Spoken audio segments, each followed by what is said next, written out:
right, welcome back. Another episode of Diametric Convergence.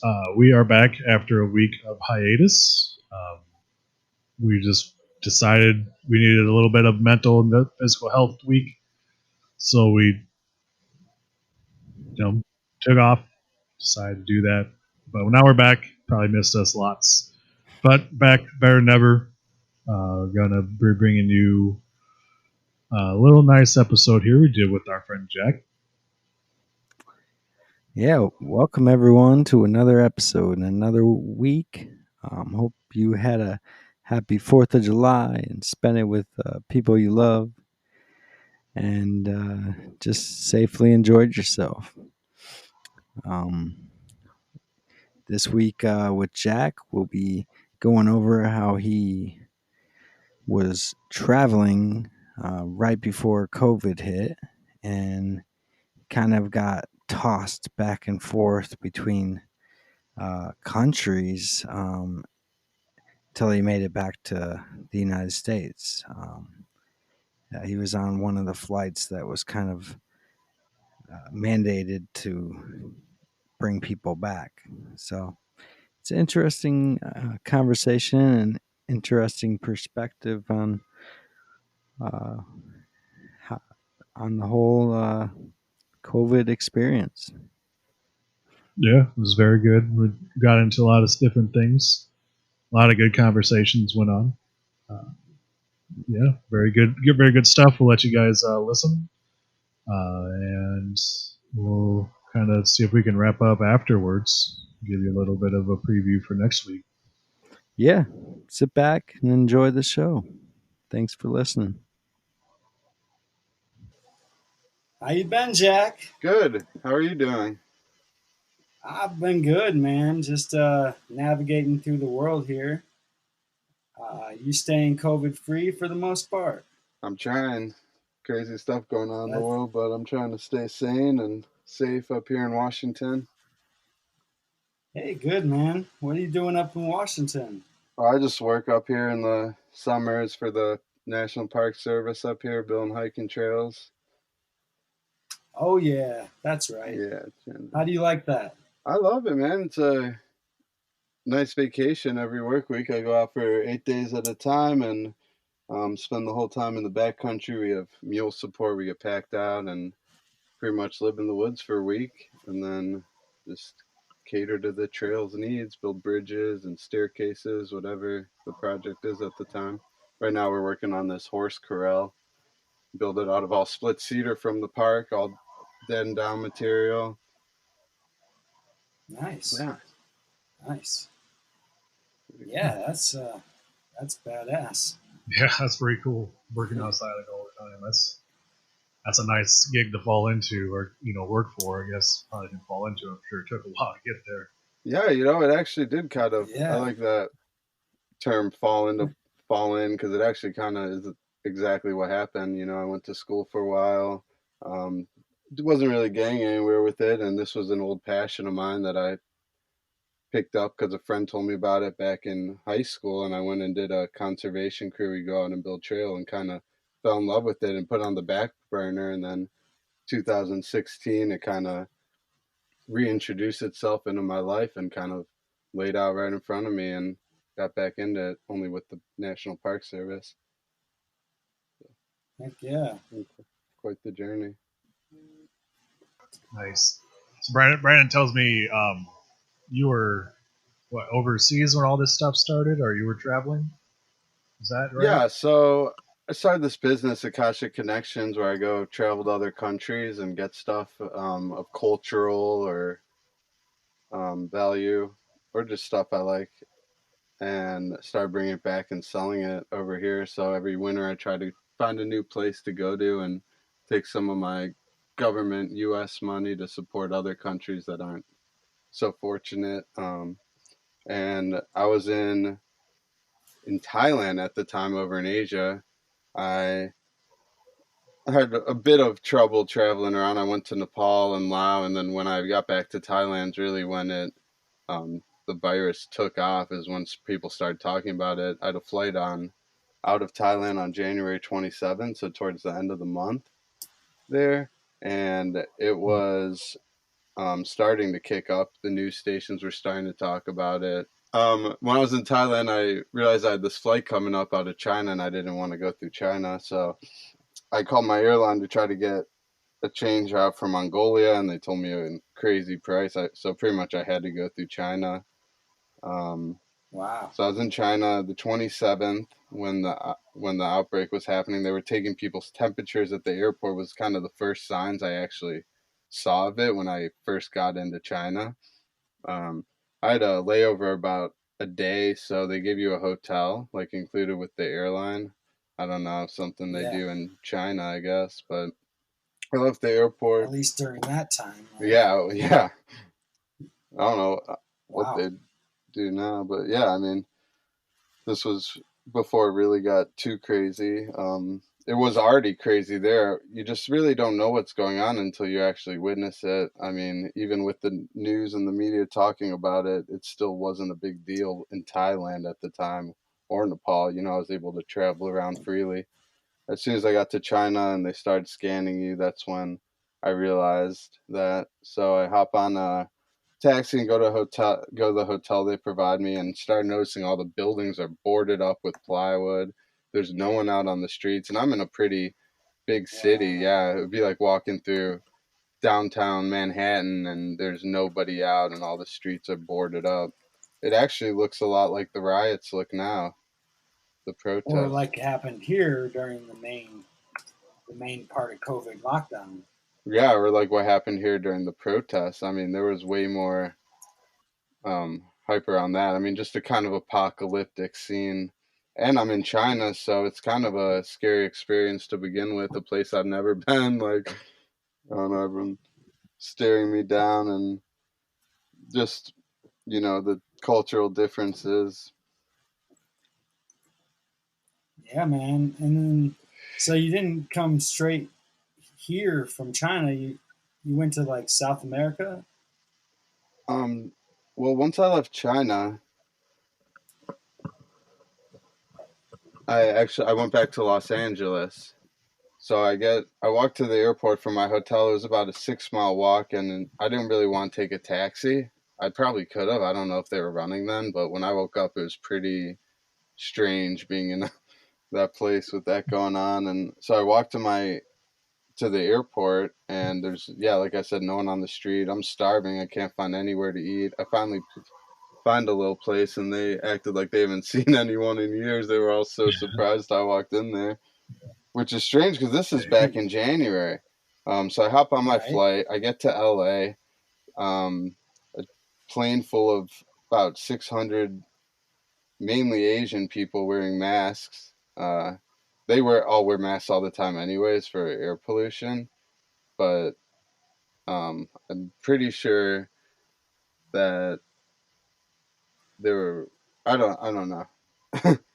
Sorry, I'm all thrown Thanks. off. No, it So, sounds like right before, like that seemed like right before they stopped, like, or they did like the ban, like travel ban, basically from China Yeah, to all so other our places. plane gets in and we land on the runway, and they didn't know what to do with us. We sat there about 2 hours, and it was a 12-hour flight. So I was ready to get off that plane and get back to my. I Yeah, mean, I was traveling around Asia for 2 months, ending with a pandemic. So it was kind of like, all right, get me home. And they got sitting on the runway. They got vans pulling up with people in hazmat suits getting out. I'm thinking in my head, I'm going straight to FEMA camp. Like, there's no way they're letting me walk out of this airplane. But two right. hours later, they let us walk out just like normal. Didn't even take our temperature when I got into the U.S. I thought that was crazy. Um, but the wow. first thing I did was ate at Panda Express at the airport. I remember that, getting off the plane from China and go straight to Panda Express. No one was wearing masks, not the Right. people serving food or anything. Again, this was the end of January. Yep. Yeah. Yeah, Yeah, right it at the outset. it kind of ramped up real quick. Like you didn't even know, and then all of a sudden it's like this huge thing. Yeah. It was pretty wild.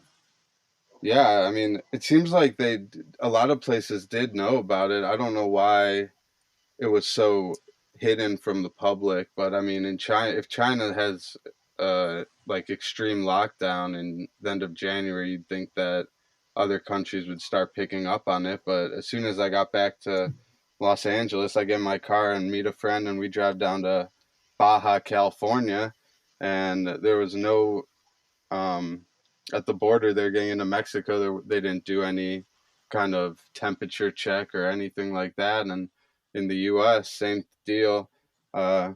I got bored. I went to Tucson, traveled around the U.S. until about March, the beginning of March, and then I got bored here, so I flew out to Guatemala. And as soon as I get to Okay. Guatemala, they I see a bunch of news stations roll in. They shut down the airport for anyone coming in or coming out of Guatemala um, at that time. So I was like one of the last flights to go in. So I'm like, I'm glad I'm at least somewhere warm during this whole thing. But they And it wasn't really uh, affected down there yet. No, yeah, so when that happened, that was the first case. Like they knew about it. This was in March, so this was still before the U.S. formally recognized this as a pandemic. Um, Right. Right. Like in the March. Probably a week or so Right. before that. But I mean, I don't even know if they have really recognized this as a pandemic. I mean, it seems like it's Oh still yeah. kind of just really casual about it compared to other countries. I was talking to my friend in Nepal the other day, and they're still on 24-hour lockdown. They can't leave their houses, and I mean, it's been like that Yeah. since February for them. Some Yeah, and think they're probably like we about jumped the done with it gun. too.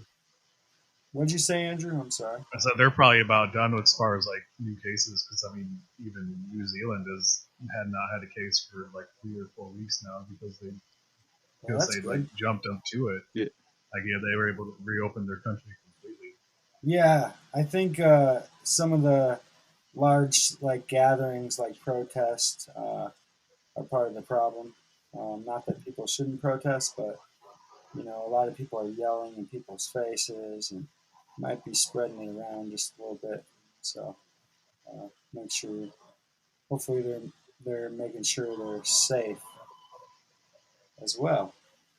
Yeah, yeah. I mean, a lot of these other countries too, like I mean, as much as we can talk about our government, they have their own issues. A lot of them way more extreme than ours, but they listen to their government. If their leader tells them to stay inside, they stay inside, and it almost seems like for us, at least, we didn't really want people to stay inside. We kind of wanted it to spread more and more for whatever agenda they have. But I think it is interesting that a lot of other countries did shut down. Like I said, when I got to Guatemala, they shut everything down.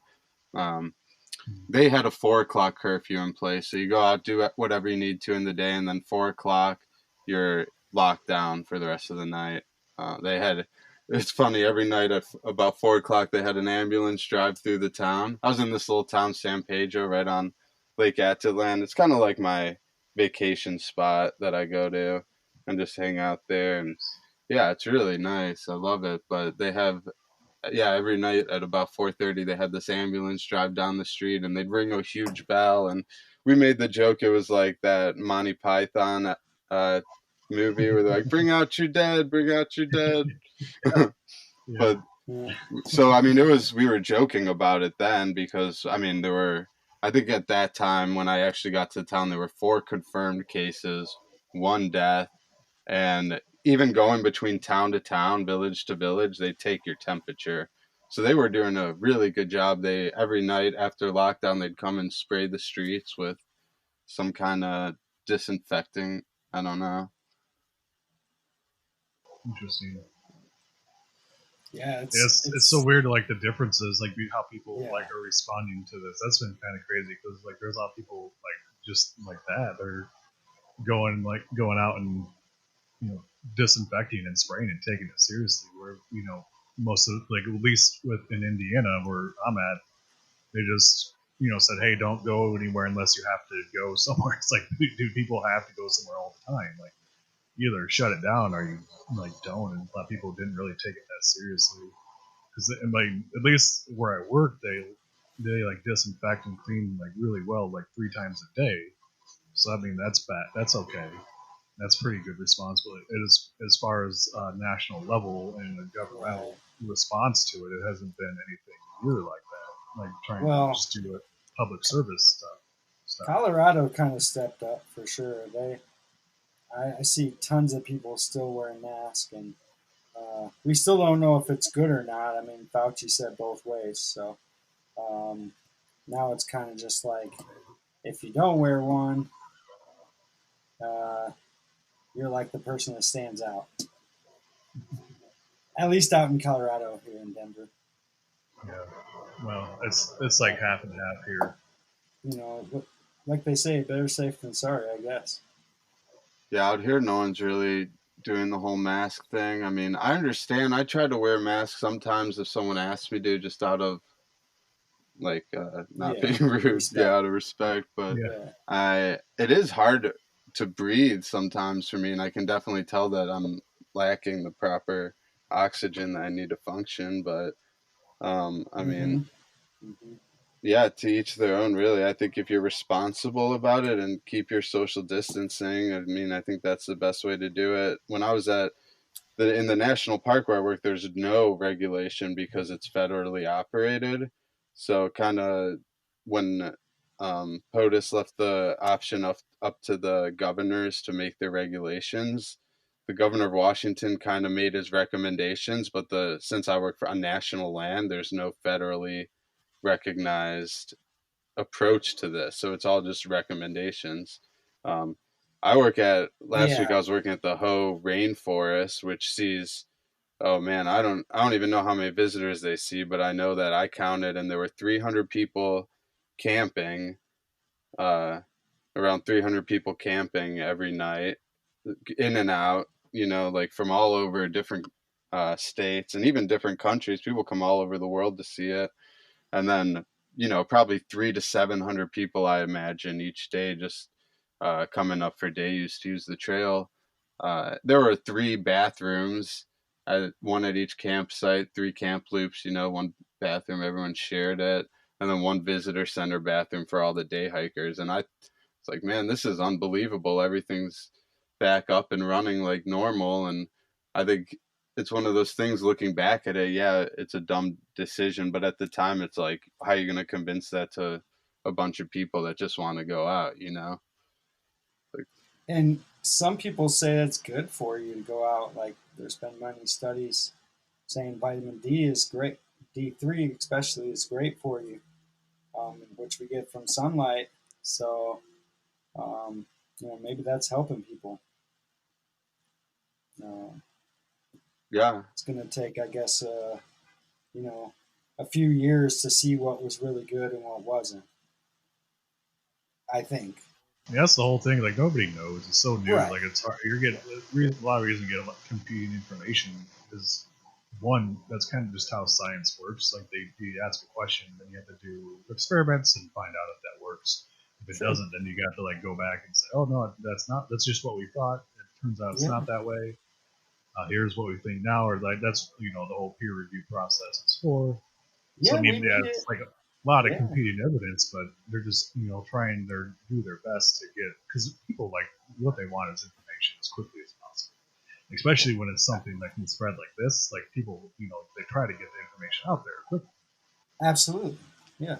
yeah, I think that's a So huge problem with this whole thing, is just the spread of not necessarily false information, but information they thought was right at the time, which isn't. Like, I feel like you need to have solid evidence before you start suggesting to a bunch of people to do something that could be damage. And that's how I feel about the masks. I think maybe it does help prevent it, but it also could cause a lot of damage that people aren't asking the question, like, is this something that we should really be doing for our health, instead of just following these guidelines to wear a mask? Yeah, like heat stroke and things like that. People. Um, some people have breathing conditions and other things, and just like before you judge someone for not wearing a mask, maybe you just think about that. They might have a breathing condition or something else restricting them. right, I mean, I love. yeah, but Sorry, go ahead. But obviously not the majority of the population. But like Jack said, we don't know what's true or not. Fauci told us both ways. Right, but at the same time, you can't listen to like this one guy. I know he's like the voice of whatever they're doing, but you gotta like No. read what other people are saying and like do kind of your own research. I mean, I know Brandon, you're a big fan of doing your own research. You just gotta take it like look at all kinds of different sources, see who's saying what, and see if there's any kind of consensus. So I know like because I've been reading a lot of stories about scientists who've been doing the studies mostly this year. They're talking about it being airborne now, which it kind of always has been, but Mm-hmm. it's not like it's because it's in like the water droplets. So for me, like to understand like the masks part is when it's not most masks like because they don't want you to buy like N95 masks, right? They want people in the healthcare industry on the front lines to have those masks. What they want people to do is like use like some kind of cloth that they can find around, Right. what like bandanas, things like that. But it doesn't. So this doesn't have like a filter to filter out the most like minuscule particles. What it does is it helps from spreading it. Like so, when you have a mask on and you sneeze or cough, it prevents like those molecules or that spray aerosol from going out too far. Like when you sneeze or cough, especially when you sneeze, the sneeze is a very powerful thing. So when you sneeze, it goes out, some like feet, like 5-6 feet. Right. For When like, wearing a mask, it goes out maybe like a fraction of that. So that's kind of the whole point behind it. Like I understand, like I have problems with them on too, like breathing, and I have to put stuff. I have to put additional layers on because when I breathe, it'll go straight up, like to my face, and I wear glasses, so it gets in my glasses and fogs everything up. So I can't really see. So not only can I not breathe great, but I'm trying to like not breathe as hard, so I don't fog up my glasses, so I can see. So I have to like stick an extra layer of tissue in there, so it doesn't fog everything up. So I understand like it can be uncomfortable, but if you're going into like places where their employees are wearing masks, I like to at least return that consideration that they're not because they can't well, technically not choose not to be there because they have to work. yeah. I mean, out here it's required a lot of places, so you kind of just Mhm. have to have it on you at all times if you're planning on going anywhere. And it's not really a hard thing to do if I'm just popping in and out. Yeah, To do that's my what I do. Like, career yeah, with a mask on for the rest of my life, that ain't gonna happen. Yeah, I So think people work, especially workers, are way too complacent about the whole being required to wear a mask thing. I mean, I can understand if you're in the food industry, but I think it like if my job is going to make me wear a mask, I want hazard pay. Like if they're going to acknowledge that there's something out there that's right, trying to harm me, like they should compensate me more. Like everyone out there and working right now is absolutely, putting their life on the line, really. right, absolutely. yeah, Yeah, that's a I'll whole wear it for bunch of now. crap. Yeah, people are But like some of these businesses like the grocery stores, like, oh yeah, we're heroes, and here's like an extra 50 cents for 3 weeks. Oh, now it's over, so you can go yeah, back to your regular shitty pay because you're still doing the same thing, the same conditions, but we don't really want to pay you that much for that long. yeah, So I yeah. mean, Like yeah, I'll wear mine for now, but I really would like an end date on when all this is, and it's not when we get the vaccine because everybody's not going to get the vaccine. So we just need to right. forget about that right now. Well, that's the scary thing So about this. Like sometimes when these regulations are put in place, there is no end date. I mean, just look at like airport security, it's never changed. Like they enhanced it after 9/11, but now it's just the right, new normal. And that's what they're talking about with this mask thing, the new normal. And that's what scares me more than anything is that yeah, this it is, ain't my new normal. yeah. Yeah, I mean, Yeah, I I'll live the way I live, and if if the age people die is younger, then so be it. I can't just hide my face for the rest of my life. yeah. Well, I mean, unless they improve the technology to the point where it's not uncomfortable. What if they made like a Well, mask that's like really nice to wear? You can't really tell it's on, but it still does its job. Would you wear I'm it gonna then? get one of those dog ones that shows like your dog teeth, like a Rottweiler or a German Shepherd. You just Okay. go around with that one. just for certain situations, Right. Sure.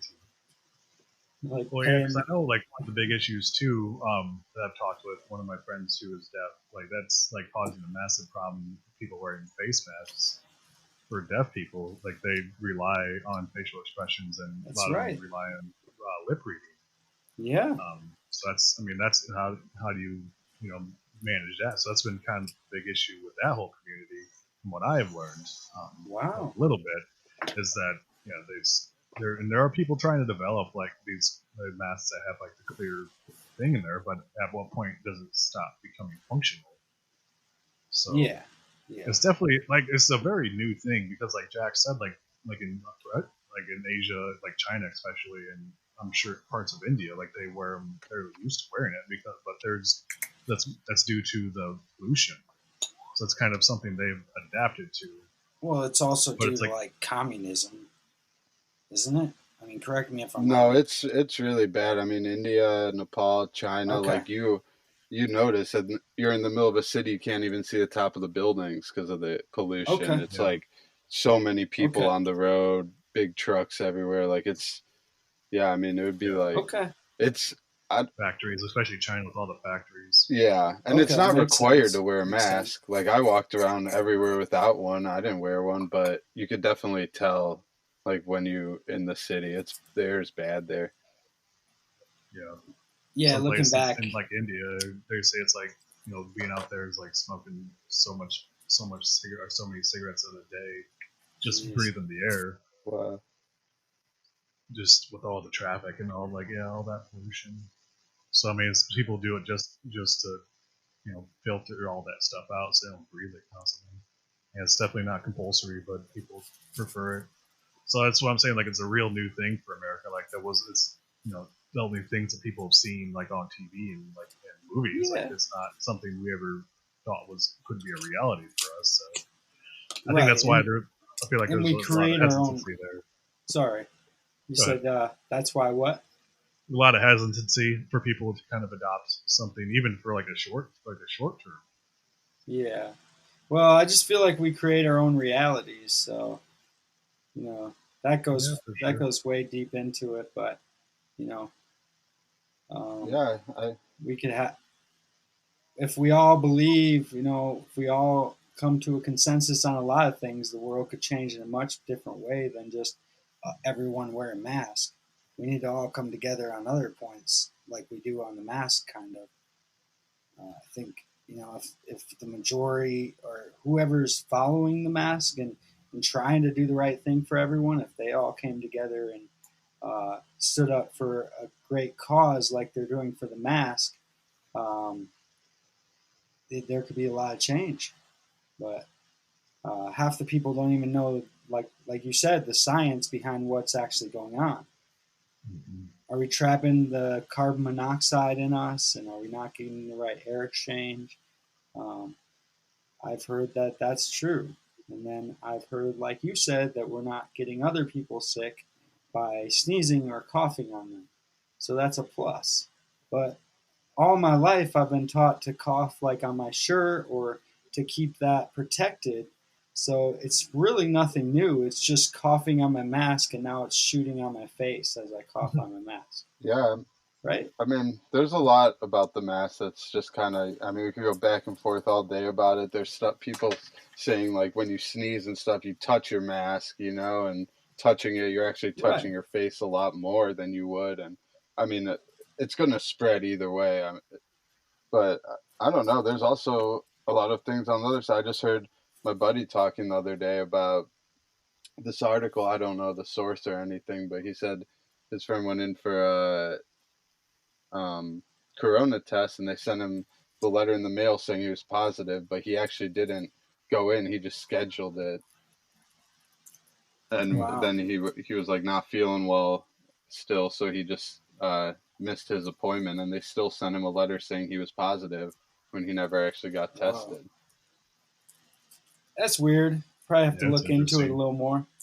Yeah, but I hope they aren't doing that on purpose. I've heard a lot of things like that fruit has test positive or vegetables, and so it's kind of wild. Yeah, I mean, when I go to the grocery store, I feel bad doing it, but sometimes you got to squeeze the fruit to make sure it's good, and then what? I'm not going to give it Right. back to the person like, oh, I touched this and needs to be sanitized. You put it back, and I'm wondering, I'm not the only one that's doing this. I mean, I hope Right. not, Well, but we've all been washing our fruits and veggies when we get home for a while now.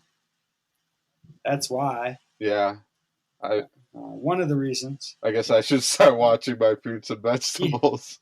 yeah, you should. This might be a good time for It's that. good for you. Also, any pesticides. Hopefully, you're eating organic, but any pesticides or anything that they put on it, you can wash off, at least on the outside. Nothing that leached in. Yeah, yeah, but And it's an interesting thing to look up, though, is like because I've seen like data on different services and how long it exists on like the lifespan of COVID on services. I've not seen anything about food. That's interesting. It's an interesting thing to Well, research. why I was saying it tested on that is because people basically it was like a just a fake test, like, oh, this popsicle stick tested positive for COVID. They were basically saying like a blank test tested positive, like Jack was saying. So, hopefully the truth is really getting documented and we figure it out someday. Yeah, and that's the whole point. It's like it's just so new. It's unknown. So there's not a Yeah, whole lot of information. We don't really know if these things work. So we're just trying to based on previous examples, I guess, of other times we had to fight against easily spread pandemic, like easily spread viruses or diseases. So I don't know. We don't know right away. We'll see kind of the outcome at some point of who was right, what was right, like what information was good, what information wasn't.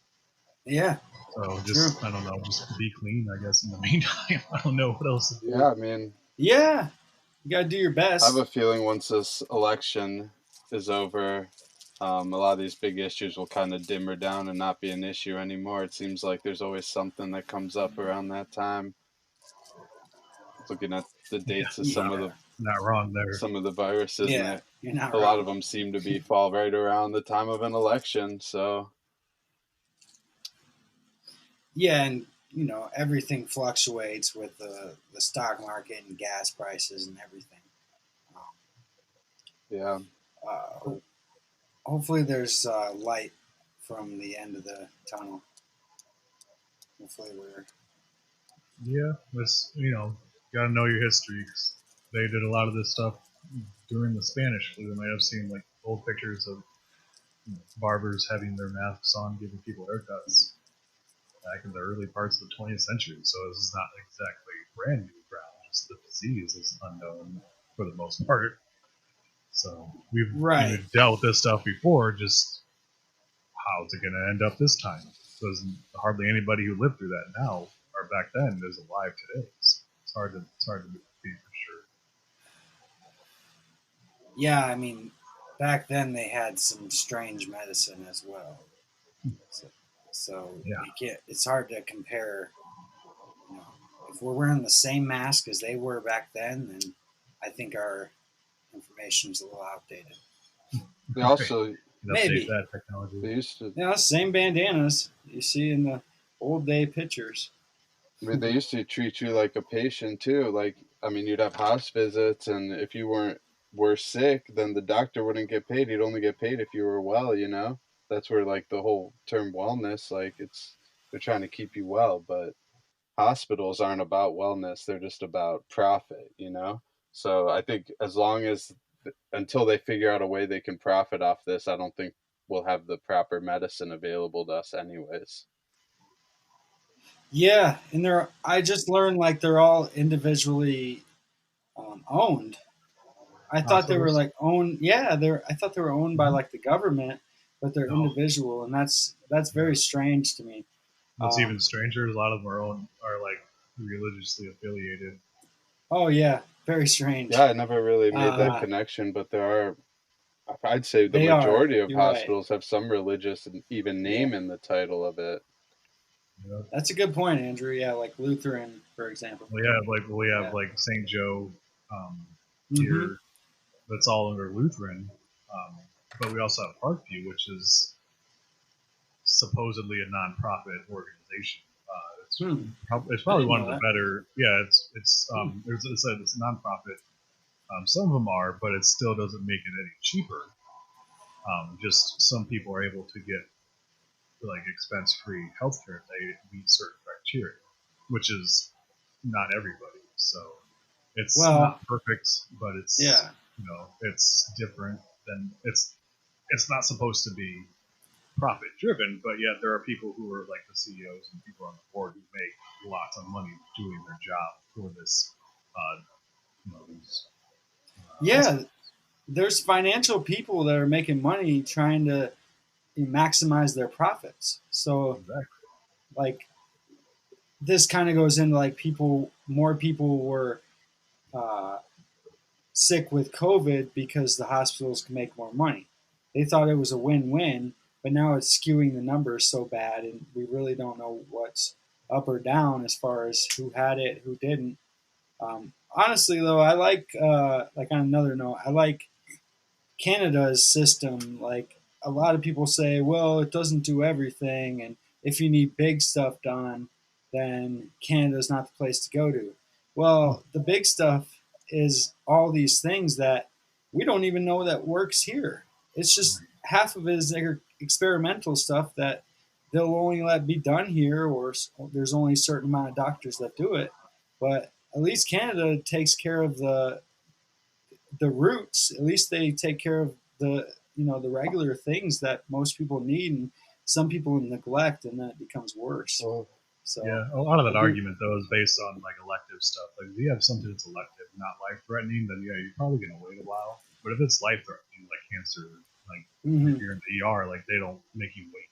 Like, it's not that kind of system. So there's a lot of Right. misconceptions behind it. well, But it is a far better. I mean, it's better even with its flaws. It's way better than a profit-driven healthcare system. Hell, yeah, yeah, 100%. Canada. We can't have profit. And what'd you say, Jack? I was just gonna say Canada has a shortage of doctors actually, because a lot since they became universal healthcare, a lot of them are moving to the U.S. to they can make more money. And yeah, and that's just like, of course, they should make great Yeah, money. They work hard, uh, but you take an oath to take care of the people. And if you're not doing everything in your power or not educating yourself on more natural ways that are less invasive, then you're not doing your best for the people, in my opinion. Yeah, and at that point, your 8 years of student debt is you have nothing to fall back on, so you have to keep being a doctor. I mean, that's the only yeah. way to pay back your debt. You gotta Yeah. make money. So they can make enough money to do it. Yeah. Yeah. So we should pay them more and they should be able to do the right thing at all times. Yeah. Well, there's all other factors that go into the price of Insurance this. companies. Insurance. That's All doctors have to have their own insurance for they have malpractice of course. insurance Yeah. because heaven forbid they make a mistake and they get their pants sued off. Like that's just Yeah. part that goes into the like cost of like of healthcare in this Right. country. Absolutely. It Just should too. all these things that have nothing to do with healthcare contribute to the cost of healthcare. It's ridiculous. Yeah. And like the malpractice insurance is probably a really good thing. But all these other like middlemen, uh, I'm not even going to say names, but just all these middlemen insurance companies that have to use five different coding, and you got to go five different people you're paying just to do one thing. It Yeah, gets I'm a sure you little know all about old. that. Yeah, I do. Probably I've a never pain in really the ass to done deal too. with. I haven't done too much of it ever. For that Yeah, reason, I would great. like to because I think everyone should get massage and body work should be covered for free for Right. everyone in my world, in the perfect world. And nutrition, having a nutritionist. should be covered too. So Yeah, I uh, mean, it it'll come, insurance companies just a are a matter of huge time. scam, but when you go to the hospital and get a IV that costs them 13 cents a saline solution and they charge you hundreds of dollars for it, there's something wrong with that. I mean, they Well, you're paying the nurse, you're paying the doctor, you're paying the are lights, you though? and Because you're like mainly Andrew said. paying the person that owns that business and you're paying the pharmaceutical So companies. Right. exactly. You're paying the insurance CEOs, and those So guys why got to not get their help? hands in it. Why not help build the hospitals? The hospitals come out of our taxes. They're government hospitals, and then we can pay for all of that stuff, and then we just pay their salaries. It's very transparent at that point, Right. and That'd there's be easy. not all this fishy stuff. I'd rather have my tax money go to that than building bombs. Yeah, but it's not up to us, I like agree. we the people, to pick the people picking the presidents. Like we like to think that we do. We could go into that whole election fraud, but the point I'm trying to make is just that there's like a ultimate power behind us, a big money that's kind of ruling everything, and we don't even see it. And it would take a lot to take them Well, down. I mean, you're right, but it took what 56 people to sign the Declaration of Independence, and 200 and almost 50 years later, we're still independent. So it's that's the illusion they want you like, to. you know, your So I voice. would say, are we? Are we independent I though? don't feel independent. Well, that's a good point, Andrew. Uh, I they tell us we are, and I feel like I can do whatever I want in America. I feel like it is the greatest country in the world. That's what they want you to think. Well, No, I I mean, mean, I you have to be a I live patriot. here for a reason, but I think the whole if they're taking 3 months out of 12 months of your salary, like I think there's a problem with that. I mean, and if that went to healthcare, it wouldn't even be a big issue, but it goes to the army. Like most of it goes to the army. Yeah, exactly. So I mean, are we the best country? We have the biggest army, that's for sure. Yeah. Yeah. Well, I mean, what we're based on is freedom for all people. I think that's pretty powerful. Well, yeah, what we're based on, but what do we actually practice that on a regular basis? Is that what's actually doing that, or is that just the illusion that they put out there for Um, people to believe in? in my world, I do. So Right. that's really all I can go off of. And we're all one person. So if we all do that, then yes. Yeah, this one person, though, there's what 350 million of us in this country, so Yeah. everybody's having different experiences, and not everybody's able to just go out and do whatever they want. So what's the best way to show them a better way? Do you write a book? Possibly. Do you start a podcast? Maybe. Or do you just lead a different life that you respect everyone that you come in contact with? I don't learn from people just telling me you need to do this and you need to do that. I learn from like seeing things come to fruition or uh, seeing them through. So Yeah, I mean, you got time to ask these questions, but you got to think about all the people that aren't as fortunate. A lot of people aren't awake to this stuff. They work their 9 to 5. They worry about their paycheck. They try to survive. Really, like a lot of people are just trying to survive. It's a privilege to you're ask these right. questions, to seek something more, and I think that that's the purpose of life is to answer those questions and to figure those things out. Um, and we're fortunate enough to be able to do so. I think a lot of Mhm. people are Yeah. starting to wake up. Even just through this whole Corona thing, people are starting to realize what's important. They're starting to travel more, despite all these travel bans. They're starting to go see family more, and really realize what they care about, and that's not going to Or that even job that just doesn't really care about them. Yeah. or even just stay home with family. Like that's where I was going to go. Is yeah, I think this is kind of a blessing in disguise. I think we were talking about before, but people are actually like waking up to their real life and like spending time with their family and like open their eyes to like uh, everything in their. I mean, that's how I feel. I don't know if I'm onto something. At least in my world, that's people are spending their time wisely and taking care of the things they haven't been able to. Yeah, no, I definitely agree that I think it's causing people to reevaluate like their lives and how they approach like just every day. I think it's Yeah, definitely because it's like forced off people with it being shut down to just stop and sit down and be alone with their thoughts. A lot of people like nowadays, especially in American culture, just go go go. Like it's a badge of honor to be the busiest person in the world. Um, so I yeah, think a lot of people have been forced to stop doing things, and they have to actually reflect on what their life is about and what they're trying to get out of it. So I think there's obviously with any good or with any bad, you have to find the good inside of it. So I don't think there's anything wrong trying to find the silver lining in what's going on.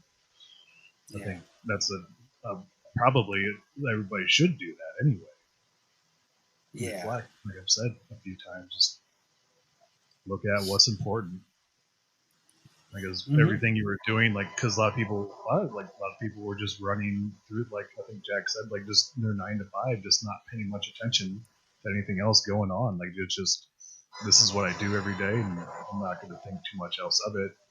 And then suddenly there's this big upheaval in the daily life, routines, and now we have to figure out something different. Yeah, and people have been sitting at home making more money on unemployment than they do at their actual jobs. I took a pay cut when I went back to work, but I get unemployment anyways all winter because I'm a seasonal worker. But I wanted to go back to work. I was ready to go back to work, but a lot of people they're like, "Where's all this money coming from?" Like, not all of a sudden there's money for the people, but they don't even see all the money that's going to the big companies during this time too. But I mean, that's a whole nother thing. But I think that's starting to make people realize like the job's not important. Like, there's an abundance of money. They're just holding it Yeah, out from us. It's our money, really. We bought into it. We've all been slaves for decades to create all this wealth for a few people, and I think right. it's Yep.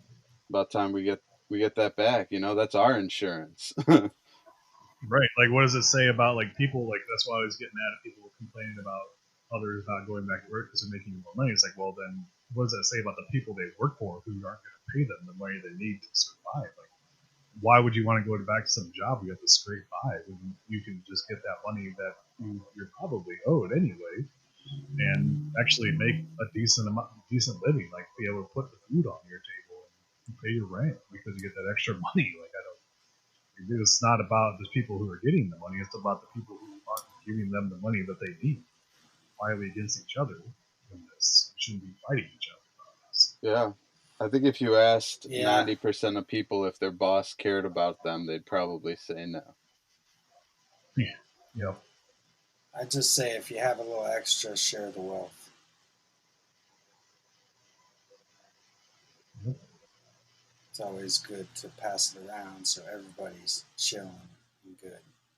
Yeah, that's why I like doing what I do because I work for the government. I mean, I work for Olympic National Park, but they're controlled by the Department of Interior.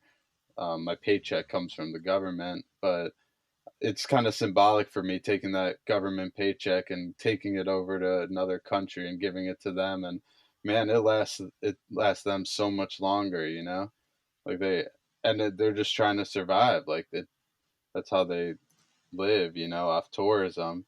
And that's a big problem right now because as much as people here are suffering from not being at work and not being able to run their businesses and do whatnot, people in other countries rely on travel and on tourism to support themselves. And they're just literally trying to That's a eat. good point. Yeah. So as bad as you might think you have it, there's always someone out there that's doing worse, and at the same time, there's always someone out there that's sitting in their mansion, not even paying attention. So the Yeah. distribution of wealth, not only in our country but in the world, is it's ridiculous. I mean, even places like Saudi Arabia, where they have big oil industries, or Russia, there's a huge separation of wealth and poverty. I mean, even more so than the U.S. In the U.S., we still kind of have a middle class. It's more like a lower middle class, and it's dying out, but there's still somewhat of a quote unquote American dream, where in other countries, Yeah. you're literally trying to survive, trying to feed your family. If you're not rich, Yeah. you're trying to survive. Yeah. Well, it's like, see, I just found this quote that I really like from Louis C.K. Much of a guy he is. Says the only time you look into your neighbor's bowl is to make sure that they have enough. Look into your neighbor's bowl to see if you have as much as them. Yeah. So I like that. I like that quote a lot. So it's like, Keeping on don't that try to keep up message. with the Joneses. Yeah, pretty much like make sure the Joneses have enough. That's right. Yeah. Yeah.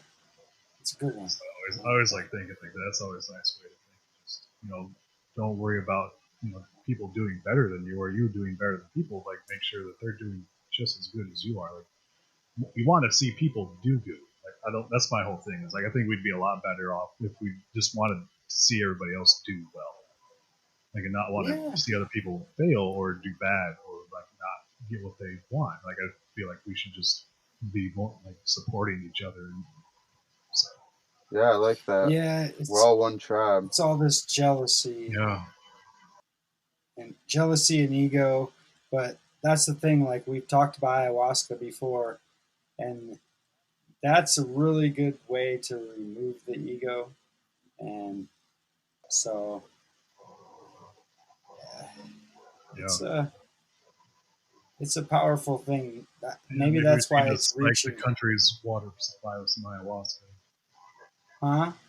Maybe we should just spike everybody's water with ayahuasca and dose them all. No, they have to do it willing. But Yeah, I think the more they understand it, the more they will want to. It's powerful, and it's not like you want to do it every week. Like I've done it twice, and I wouldn't want to do it. I'd probably do it like every 5 years or something. Not even. I mean, it's all about It's knowledge just and pretty access to powerful, and it kind of information. stays with you. We need to dose everyone with Yeah, truth, you know? yeah, Jack. I mean, agree. everyone only knows what they like have experienced in their lives. Everyone's story is so different. I've always been a firm believer that with a little bit of knowledge from everyone, you can start picking up the pieces. Like, I mean, everyone's got something that they know more than someone else, and if you actually listen and talk to people, like that's the way I feel like to develop that database of information. It's a Akashic record. It's everything. So yeah, Yeah, yeah, that would be great. Yeah, because that's definitely true. Yeah, and everybody has a different experience. that's the thing that's frightening to me about this whole quarantine, being on lockdown, not interacting with people. I mean, we're social creatures. Like we rely on touch and on feel and talking to each other, and by separating each other from our pack, not only are we not able to share information about what's going on, we're just talking on the phone with a few people, but it brings people to fight each other. People have these such strong beliefs just because they can't express and communicate and like talk to people and have like a better perspective of how different people feel about it. So people are so set in their own beliefs on it, and we're really starting to become divided as a people, and this is the time we have to stand up, because together like we can overcome this. But if we're divided, that's exactly what they want to keep us divided, but really we're all after the same people. And that's the criminal politicians and lawmakers, the ones that are really controlling the world, and they're the ones that are controlling the news and getting people separated from each other. Is this the lizard people? I'm not. No, I mean, I'm just saying there's some. I think that I don't know. I definitely believe that there's some entity out there that's the puppet masters. You can call them what you want, but I mean, I definitely think that there's some bigger force. It's big money, it's big pharma, big Yeah. industries, big banks. They're paying off the politicians. Like, there's no doubt about that. You know? I Some agree. with a much more powerful agenda than, well, it's much more lucrative agenda, I guess, for people who are in power, because I still firmly believe that people still hold all the power as long as they were to feel, as long as they could come together and, by their powers combined, kind of Captain Planet, the society, really, because there's no greater force than people in Yeah. numbers. It just they might have all this money and influence, I guess, but if people were just to come together and concentrate their power into one focus, it would easily overpower anything one can influence. Yeah, and they know that too, and I think that that is part of the reason they do try to keep us separated. I mean, when you watch the news about this BLM thing, they don't show you the peaceful protesters. They show you looters. They show riots. I guess people are more entertained by that stuff, so it makes their ratings go up. But really, like what I've seen at some of these protests, I went to one in Sacramento and then one in Portland, and I see people coming together, standing up for what's right. Even all these cops that are taking knees that are saying, like, yeah, this isn't right. What's going on? Like, people are coming together, but they're not showing that. They're showing us divided and they're showing us separated and people fighting first on wearing masks and now this whole BLM movement. And it just, we really need to stand together during this time. Yeah, I agree. Yeah, me too. Me too. Definitely have to stick together, and like we like that's the whole reason we started this podcast, right? Like we can believe in two different things and still come together. Like if we were in the, I don't know, the end of the world, we would be helping each other and whatever.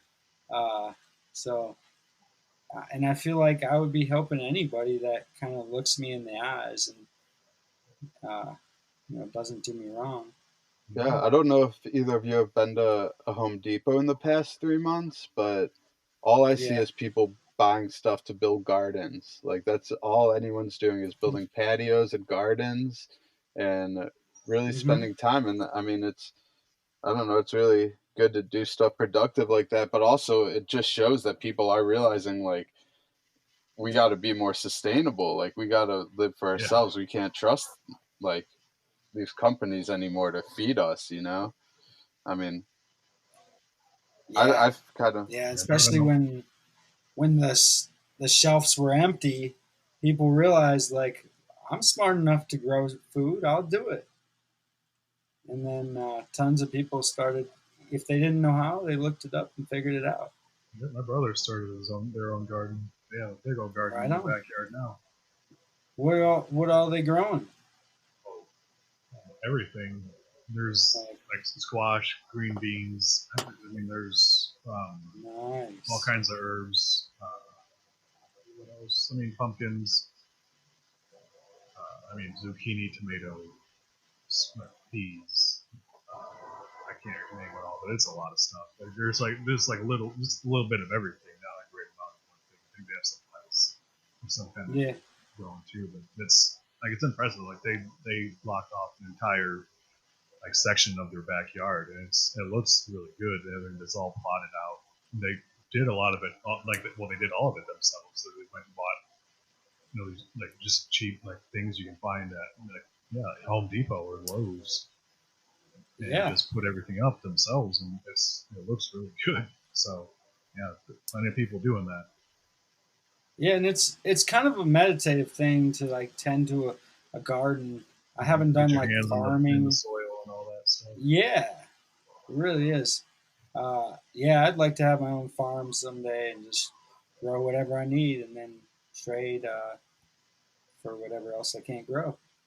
Yeah, I mean, it's a great way to create something, and you're contributing to. I mean, I planted a garden too for the first time ever this year, and you see a bunch of wildlife come back, and it's really cool to see. There kind of livens up around it, and it helps with air quality. I mean, they're tearing forests down to loggers and oil companies. It's like least you could do is plant a little garden in your yard.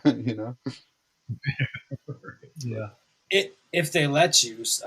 From what I right. understand, some places you can't. Depends on where you live. Yeah, for sure. Yeah, that's And insane. I think it's kind of smart in one reason because of soil quality. Um, some areas have such bad soil quality that if you try to grow there, but if you have like raised beds, you should definitely be able to grow. Yeah, Yeah, I can't grow straight in that's the the ground where opposite. I am. I had to do raised beds. Yeah, you No, can't. it's really dry there and rocky. But I mean, once you get the soil going, it'll last for a while. I can introduce other material to it.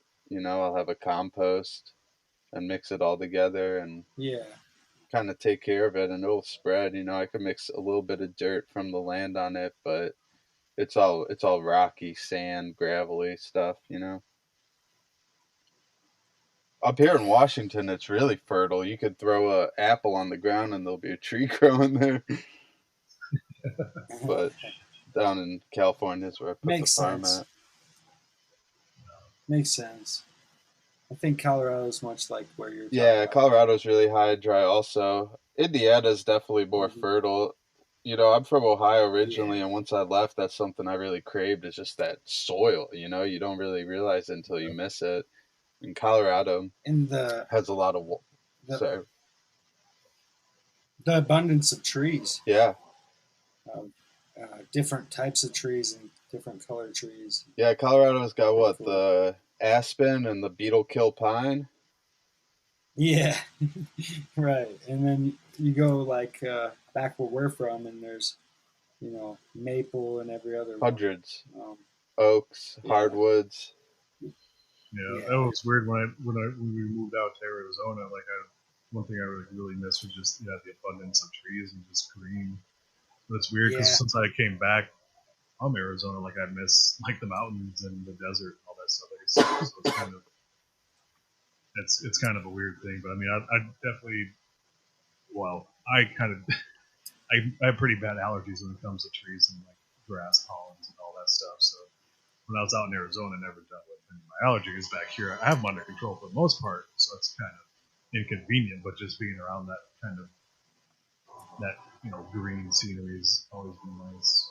I mean, I like all kinds of stuff. Like I don't mind the desert. I don't mind like mountain. I love mountains, but water, all that kind of stuff. You always just kind of miss like where you were. yeah. At It's least all for about a me, balance, right? yeah. Like you miss where you were, then when you leave where you are, you miss that place too. Yeah. That's at least Hmm. how I am when because I haven't been too many places. Like I've been out of the country twice. I've been I went out to Iceland a couple of years ago, and I miss that place a lot too. Like being out there, just really really nice out there. So just going different places, like you want to go back as much as you can. So definitely would love to be able to like and what is it? Yeah, envious of being like that kind of ability to travel. Just that's awesome. Yeah, I don't. This Yeah, is before Washington. I haven't lived anywhere for more than a year. I just go seasonally, live somewhere for the summer, and then leave in the winter. I think I lived in Colorado for a year and a half. But besides for that, since I left home, this is the first time I've lived anywhere. I just kind of found my spot. But I do love traveling. I'll never stop doing that. That's awesome. I think that's something that a lot of people don't do that they should do. Just leave and where they were, go experience different places, like experience other cultures, be away from your comfort zone. Yeah. Really gives you an appreciation for other people's experiences. Yeah, definitely. I think there's a lot of fear built up behind traveling. I mean, everyone always tries to discourage me, like, well, especially my mom. Like, are you sure you want to go there? It's so dangerous. Like, I always say, Mom, have you ever been to LA? That's all I got to say to her. And but I mean, it's true. There are dangerous parts, and you just gotta be careful. But if people realize that you're just there to explore their land and learn about their culture, like they embrace you with open arms, way more so than anywhere I've ever been in the U.S. You know, I wouldn't throw a backpack on my back and just start head out somewhere in the U.S. First of all, I don't need to because I have a car out here, but um, I don't think it would be the same experience out there. It's like everyone just so welcoming, you know.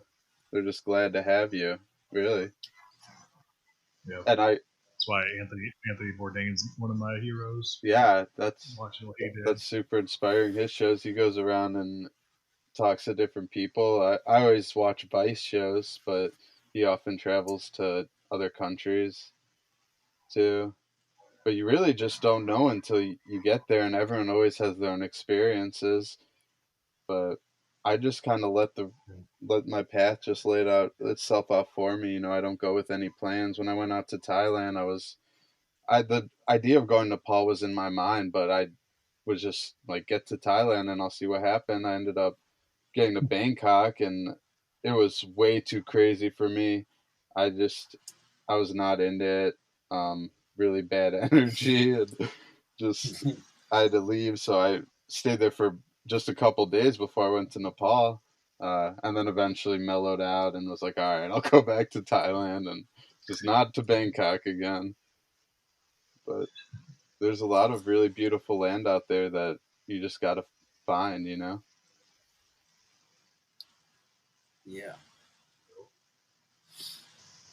Hey, just wanted to do a quick interruption here. I know this episode is going to be going on a little long, so we want to try something new this week and give you a little bit of a musical interlude. This week we're going to use our intro and outro song, the entirety of it. It's a number called Sufferer's Delight by Elephants in Mud. Elephants in Mud is actually the band that our previous guest Jared was part of, so it's an interesting little fact there. So just go ahead and listen to it in its entirety. Give yourselves a little break, and we'll see you on the other side. Thank you again for listening.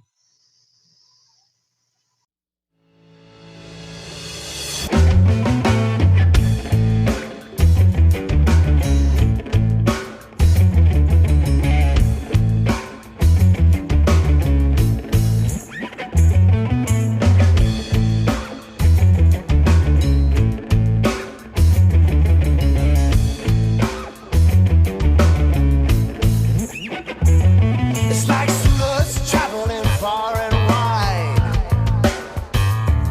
to find out the lady of the evening died. It's the monster's body under your bed. I distract you from the ones inside your head. Dead of night, just before dawn, swinging into a new dimension. When the moon lines up with the stars and the sun, yeah, and all of the pieces connect as one, connect as one, connect as one.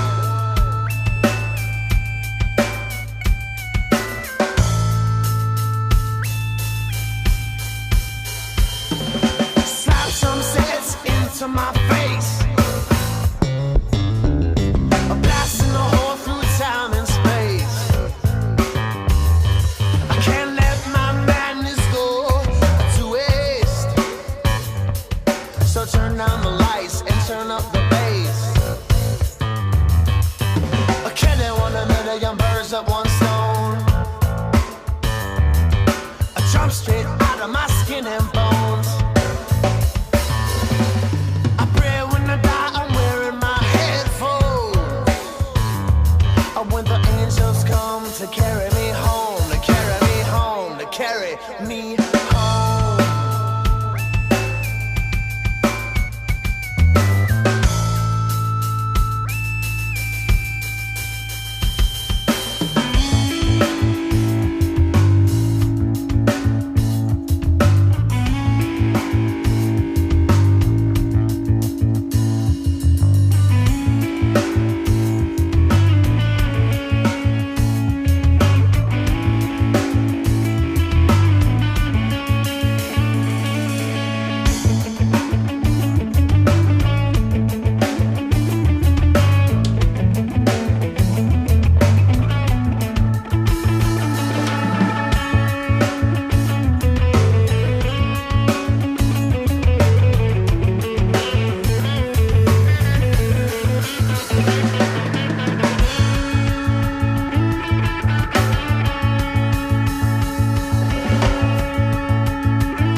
Yeah, hopefully I'll get a chance to check all that out. Yeah, you really should. I mean, I, it's all started for me really with Central America. I was like, I could get a flight to Guatemala for a couple of $100, and if I'm there for more than 2 weeks, I'll save money on food and everything. Uh, I bought this camper about 6 years ago, and I just live in it, so I haven't paid rent in a while. So that's why in this winters I'm like, well, if I'm not paying rent, I might as well go to another country, and I actually save a lot of money doing that. I spend a lot less money Yeah, there, and I'm staying at hotels and eating out all the time, and yeah, right on. That's pretty good plan. Pretty good system going. Not too bad. yeah, it's got its ups and downs, I'm a Sure. very like grounded person, so I like having a homestead and a house, and I've been how I feel on the road for the past 8 years or so, so it's kind of exhausting. But yeah, I mean, I definitely find those spots I feel at home, even if it only lasts for a day or a week or a month, they'll always have their spot in my memory. Yeah, I think anywhere you go. Um, like I've only been to Canada outside of the U.S., but there's been places in the U.S. that feel like they're uh, so strange that they shouldn't even be here. Yeah, So I try to find those places too. Uh, but it's definitely cool to like take the big trip and do those things you guys are talking about as well. Right. So, Brandon, if you could go anywhere, then like one place, like, what would be the place you'd want to go? Do you know Uh, that? yeah, that's a good question.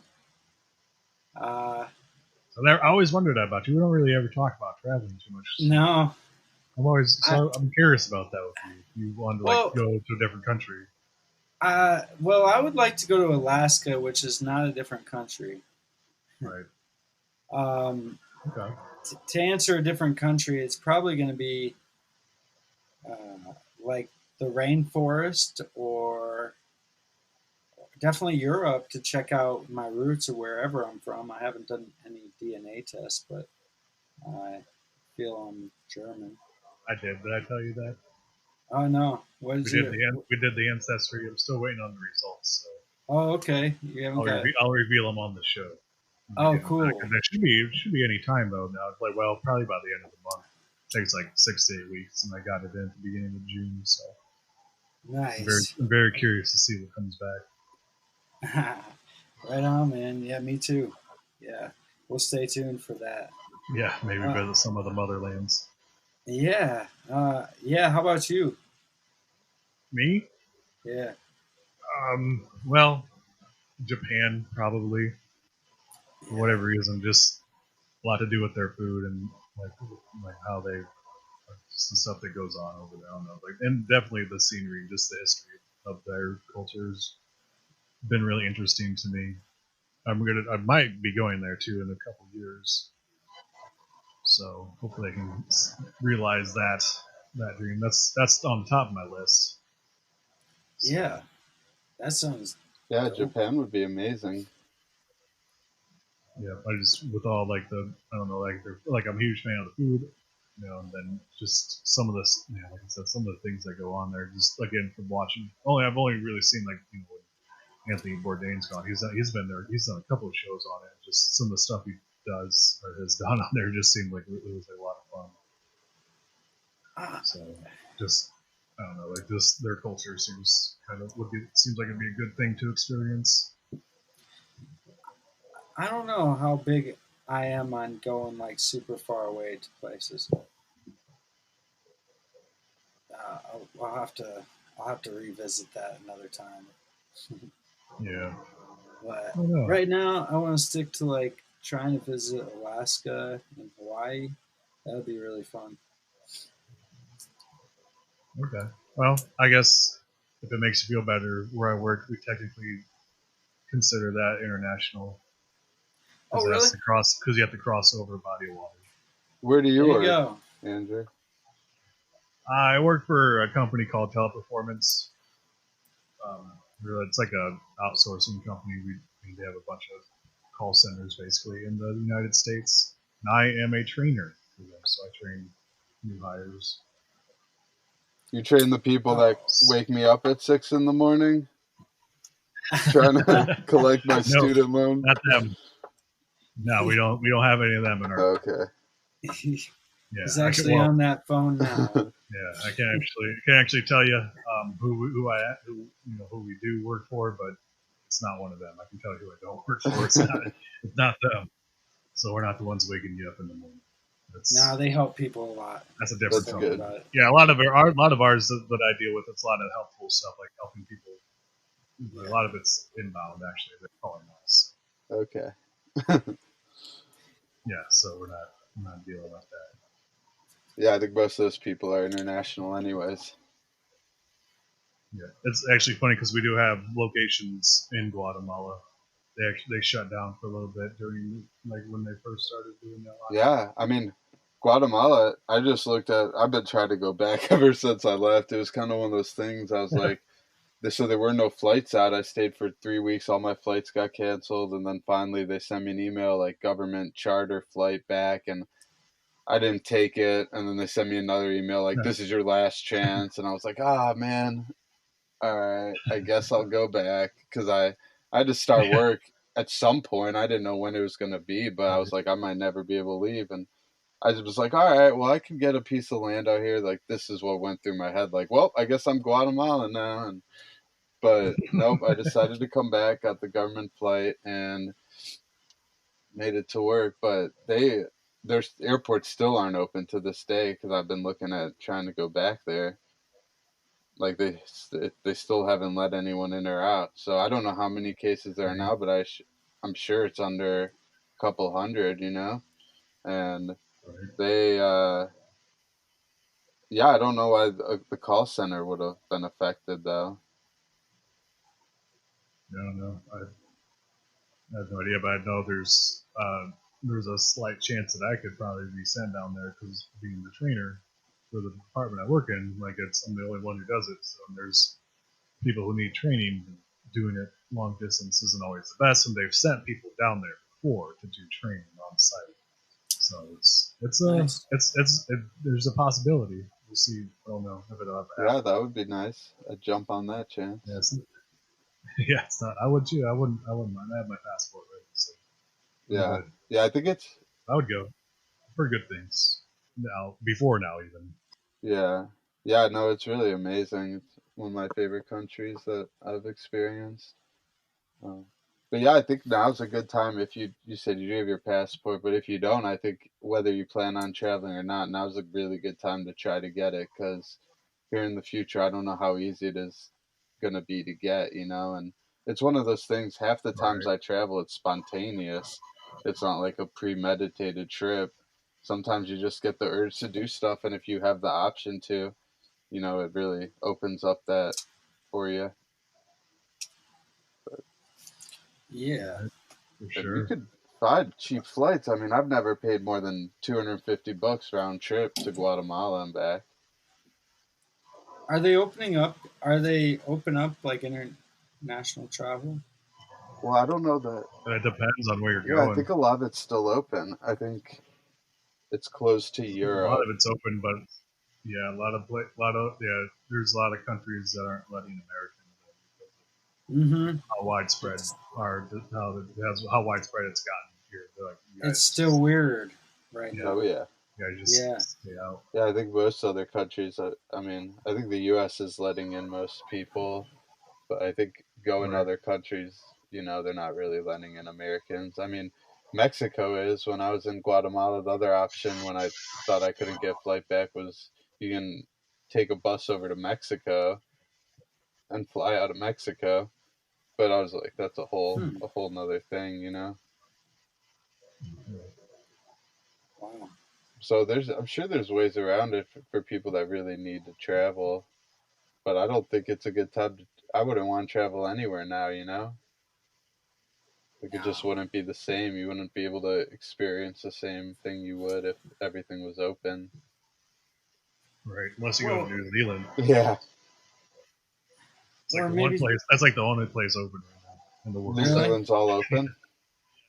Yeah, Wow, yeah. They haven't had a new case for like 3 weeks, so they opened up like completely. good for them. They're like on, but they're like hardcore about making sure everything like there's no social distancing or anything like that, but they're screening people who are coming in. I don't know. Actually, I don't know about their for the people who are already there. It's open. I don't know actually. Now that I think about it, what their um, policy is for international travel. Yeah, I don't know about that. How was Iceland? it's Iceland was dope. I love Iceland. We went in the summertime, technically the summer. Never really got over 50 degrees there. And it was sunny, or it was like daylight the entire time too. We were there for about a week. Yeah, about just over a week. It is beautiful there. There's, I mean, almost like every like mile there's another waterfall. Like we're driving down like the one road in Iceland. It's not very big, not a lot of people, but just so much like natural things you can go visit. Like we went to like the hot springs, geysers. We saw that. It was kind of nice because we did have like a guide. It was like a guided tour. But I'd like to go back there like without a guide and just kind of roam free because we actually did get to go like hiking on a glacier. And we went walking around like all kinds of places and out in the middle of nowhere. Kind of got to talk to some people when we were there too. It was pretty funny because we were there during the World Cup. So this is 2018. So Iceland was actually in the World Cup. So we went down. We were downtown in Reykjavik, capital of Iceland, watching the Iceland's World Cup game in their big town, in like their town square kind of place, like this open. and that's like Super Bowl maybe Oh over yeah, for there, them, for right? them, like that was a Yeah, huge deal for them because I don't know if they've ever been in the World Cup before then. But we, walking around wow. downtown there, we talking to a bunch of different people. We had like people like stop us and we started like talking to them. This was like back when I was still smoking. So I like bummed this dude. Like he's like this dude was just like drunk. I don't know if he was Icelandic. I think he might have been Belgian or something like that. Yeah, But I bummed him a couple of cigarettes, and he like hooked us up with like just like these big, cute like these big ass cans of beer. It's like said, here you go. Like here's have some of this. And they were really like, trying to talk to him, but it's kind of hard for us to understand each other. But just when we were talking to people, like they were just out there having a good time. what's the language over there? Icelandic.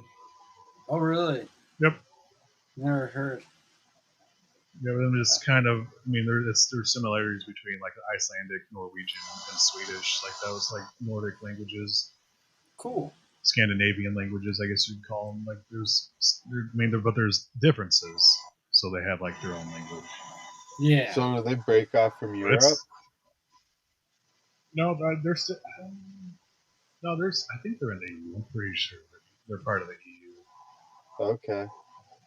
Yeah, I was I would gonna. think so, but yeah, they have their stuff pretty under control too, because their big thing over there.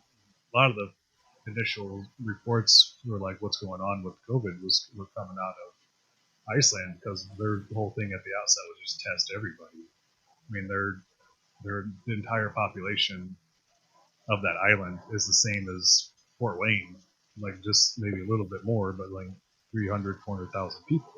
So they had the ability to just test. That was the kind of their whole big thing, to test everybody. Yeah. It's much different when you can. It's like one state doing the right thing as opposed to all the states. So, um, but like you said at the beginning, it's kind of a team effort. We have to work together. One way or another, we're going to have to work together. So, so Jack, do you think that people are going to be traveling around like they used to, or do you think people are going to be hesitant? Yeah, I think once this whole thing simmers down, people are gonna be traveling more. Actually, yeah, Oh yeah, I bought a bunch of the stock in this company GOL, and it's a No. Brazilian airline company. Because I do believe that here in hopefully this winter. I mean, they're saying that the second spike's always worse, but we don't even know what's really going on. We could already be in the second spike. Uh, I mean, but I think once the election dies down, I really do think that this whole thing's kind of going to simmer out. We'll be back on some other news topics that we're talking about, but I think that the coronavirus thing is going to kind of dimmer down, and people are going to be traveling more than ever. So Hopefully. Right. I think that's definitely play a large national attention span plays a large part in that. But I also think probably be a combination of that and just people it becoming part of everyday life. But yeah, everything's I agree. Like everything is always way more amplified in election years. yeah, yeah. I mean, it's definitely going to be something we're dealing with for a while, but I think definitely on a small scale. I mean, like any other virus, you know. I mean, I think that all the statistics from that they've gotten off the corona isn't necessarily credible. I just saw this post like enter any three numbers plus new cases on Google, and it'll show up some news article every single number. Um, but there's just like I think that none of it comes from really credible sources, and I think in the future we'll have a lot of information about it. But I think it's either um, not as bad as we think it is, or they'll just play it off to be like that. I mean, I don't know. I don't see it affecting us for too much longer. Yeah, we need a transparent government, 100%. Um, I think that way we can. It'd be nice. Yeah.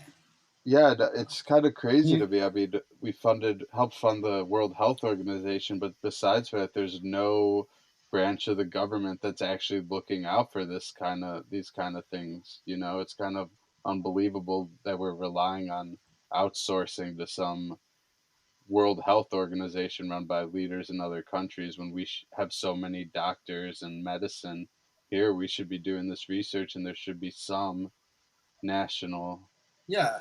I mean, program I for mean, that. one of the leading people, head of the viruses, knows computers.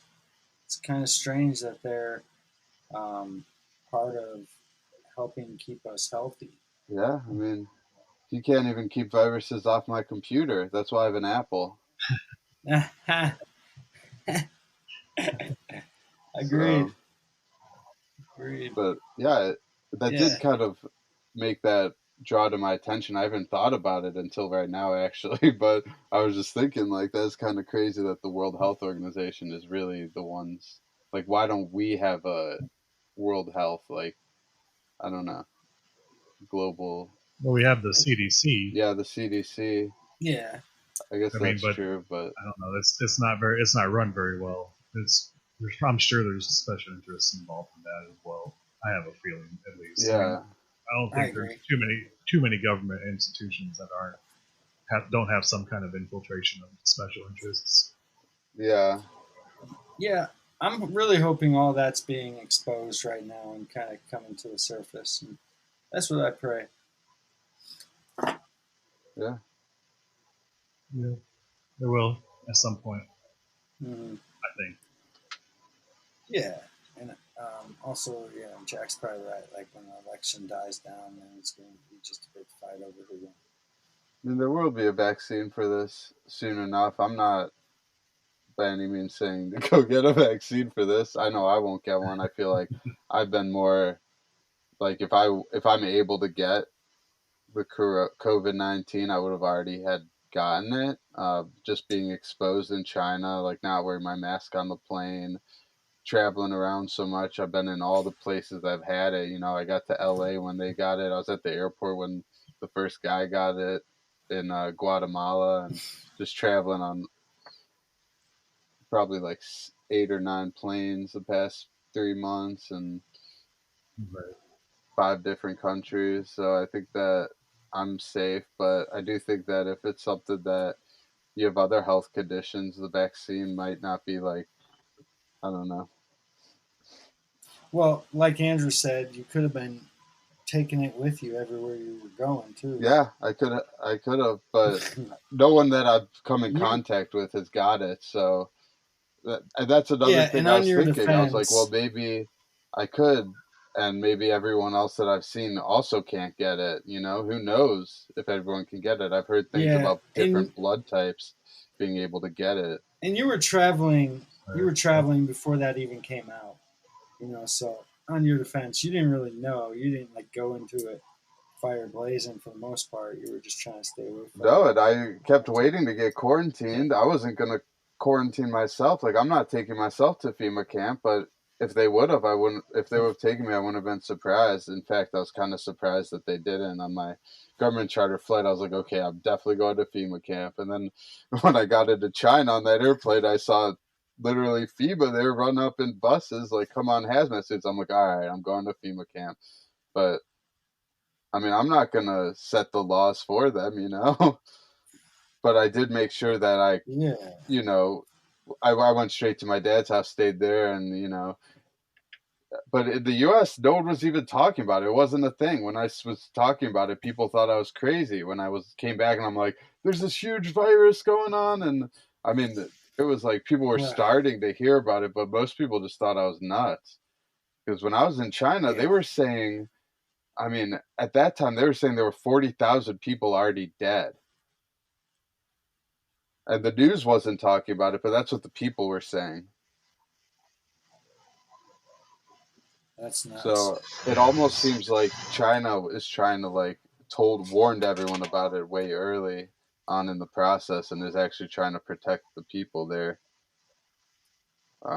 But there's also this whole thing with I don't know if you're aware, but there were all these riots, kind of like what's going on now with the BLM movement. But there were all these protests and riots in Hong Kong around the same time I got to Asia, and that I think that started a couple months before, but um, they were fighting the government, and by now there's no Hong Kong, like the government took over at this point. But 4 months ago, they were protesting it, and that was like right when the outbreak happened. So it kind of makes me wonder, like if it has something to do with that. I mean, it's definitely there talks about it being like a weapon, like a chemical weapon, but I don't want to get too much into that. But I'm just saying, like, it's possible that could have something to do with it. I mean, China's Yeah. is a communist. Like their government's not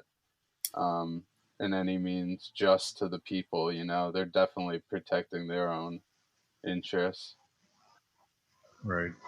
For sure. Yeah, and we just don't know about the actual origins. Who knows? And not, I mean, if it did come from China, we'll never really learn about it just because they're going to protect that and keep that Yeah, under wraps for sure. Just it's the way that those governments like that are Yeah, protect their secrets.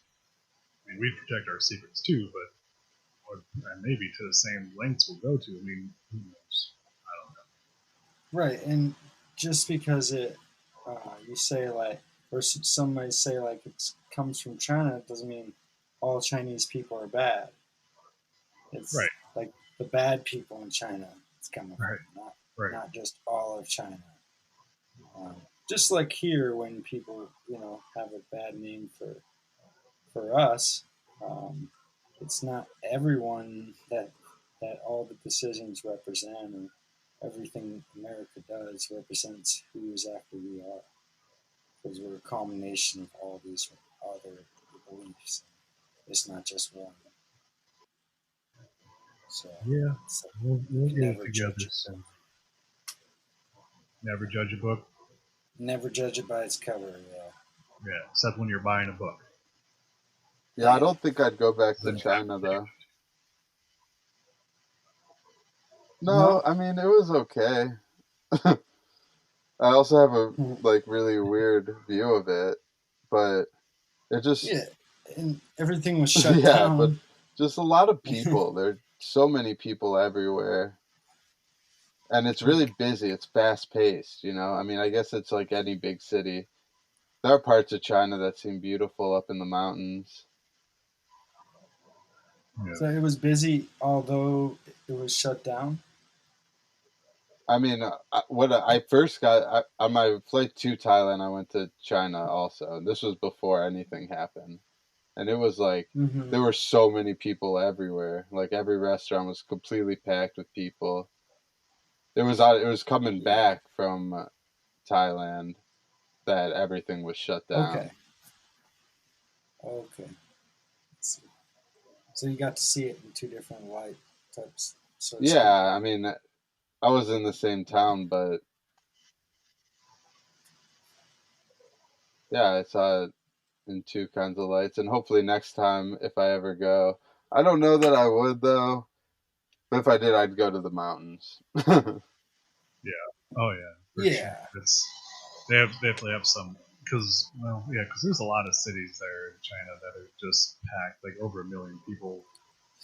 Um, so yeah, that's further out, like closer to I think closer to like the coast, like up in like the northern parts, but like some of the more natural areas they're not as populated or very nice, very beautiful. Definitely worth a visit, I think. Yeah, there's just so many places to go. It's Yeah, hard to hell yeah. it's hard to call. But I love Chinese food. Me too. Yeah, getting some straight from the source Yeah. would be nice.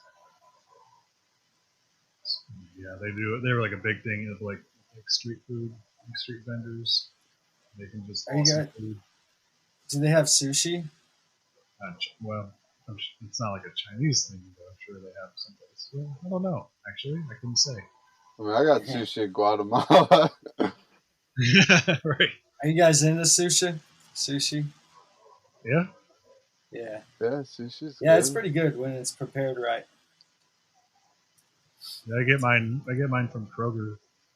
Do you? Yeah, but there's like a Japanese guy who makes it fresh every day. So I mean, I'm not trying to say it should be a Japanese guy, but there's someone. I guess there's someone back there who knows what they're doing. Yeah. So That's the thing, it's still like kind of more. It's still Americanized.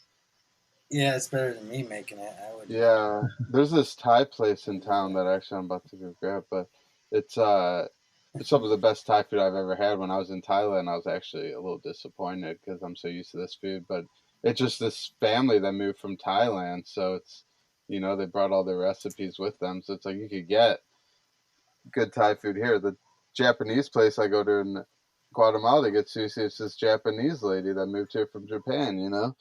So they just bring their food with them, which is what I love about the U.S. Yeah.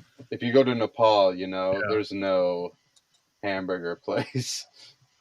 They don't eat any beef there, but Right. sometimes you crave it. But all over the world, you see the same thing: Walmart, McDonald's, and Taco Bell everywhere.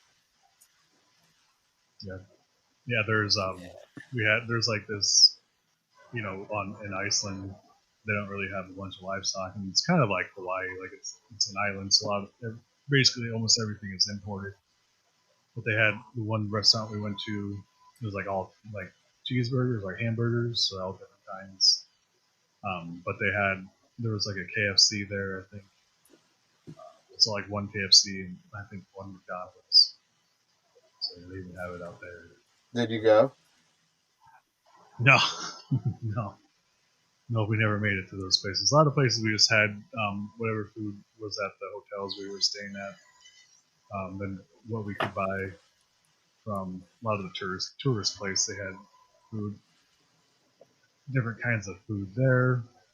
Then we bought stuff from like the grocery stores. I think one day we just went out and got like a bunch of different foods from the grocery stores for snacks and like lunches because they like the company we went with, like the tour company we went with, provided lunch and dinner through the hotels that we stayed at. But like the hotels was very traditional type of food, like rice. So, but it was all pretty good. Yeah, You'll have like I was gonna ask what kind of food is Iceland food. The only thing I could think of is like iceberg lettuce. But then I was like, that's not the same. But well, yeah, what is like typical Iceland food?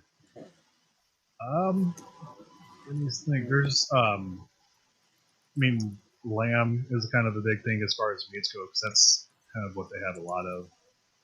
But just different like vegetables. Like there's like sear. If you ever heard of sear, like sea wire, it's like a yogurt type thing. That's like a big thing over there, but that's kind of not exclusive to Iceland. But Google says just fish. yeah, definitely Fish. fish. I mean, we have. I mean, it was really weird. I actually one day close to the end of the trip, we had dinner at a gym.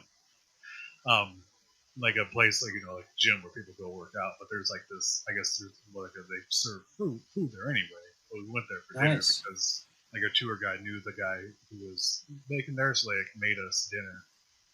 It was like Oh, just that's like cool. chicken and like this like I think kind of like a baked chicken with like vegetables, and that's kind of a lot of what stuff was. I mean, there was some kind of at one point there was for dinner we had pasta, and there was not really like a national, I guess, cuisine that's really different than anybody else. Just kind of their own way to do it. Because breakfast was a lot of just like fruit and like fruits, um, cold stuff. Like there was like cold meats for for breakfast. So that's kind of that was kind of different.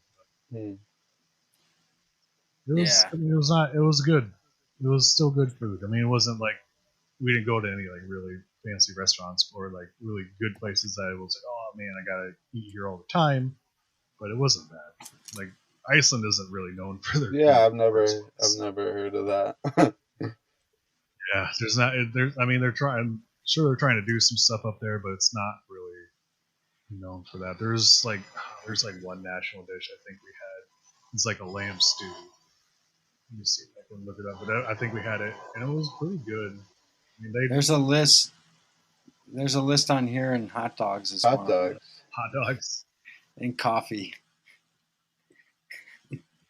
But there's some other ones like fermented shark and hot spring rye bread, Yeah, puffin, lamb, like uh, Yeah, like lamb stew is like a big thing. There's like a bunch of different and things like you they do said that the way. first time, SKYR. How Yeah, you say there it that? is. Yeah. Yeah. It's a dairy product made out of cheese, which is similar to yogurt. Huh. Yeah, I imagine there being a lot of dairy, like a lot of farms and stuff out there. Yeah, we Yeah. actually Well, went to like a hydroponic tomato garden. Like oh, these nice. like yeah, they just it's like Nice. just this like pretty big like greenhouse, I guess, basically, and they just it's all hydroponics though. It's like they all they did was tomatoes, but they had like this kind of a cafe attached to it where they would just serve different variations of tomatoes, like uh, like That's awesome. yeah. I mean, it was pretty That's good. cool. It was cool to see that because that's how a lot of they have to do down there. It's just a hydroponic, just because Yeah. the weather's not exactly conducive to growing things. Yeah, that's The Right. soil's not great it's either. fascinating how other places adapt to growing based on where they are. Like in Guatemala, this guy I know was planting straight onto the beach, like at the lake. He'd just plant into the sand, and then he'd water them until the roots grew, and then they'd hit the natural water from being that close to the lake. You know, if you dig through the sand, you're gonna hit water.